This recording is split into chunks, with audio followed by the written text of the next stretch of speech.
मी आज जे काय आहे ते स्वामी आणि आईच्या कृपेने.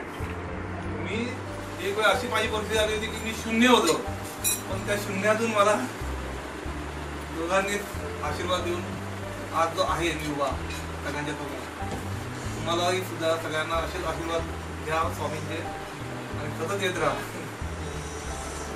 आणखी जास्त बघणार काहीच नाही, स्वामींनी भरपूर काही दिलेलं आहे. हे लक्षात घ्या, तो बोलतोय शून्य होतं, तर ते शून्य तोडण्याचं काम तुमचं आहे.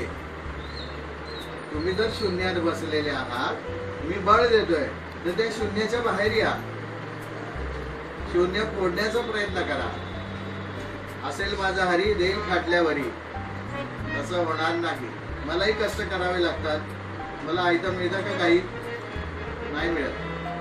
प्रत्येकाला कष्ट केल्याशिवाय काहीच मिळत नाही. तर तुम्हाला पण ते कष्ट करावे लागतील.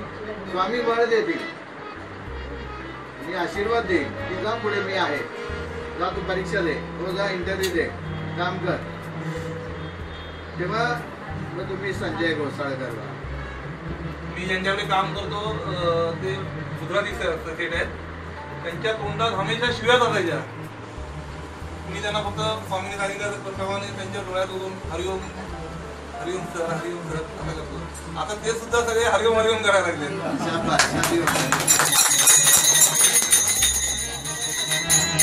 आणि ऑफिसमध्ये सर्व जेवढे कर्मचारी आहेत सगळ्यांच्या तोंडातून हेच फक्त हरिओम.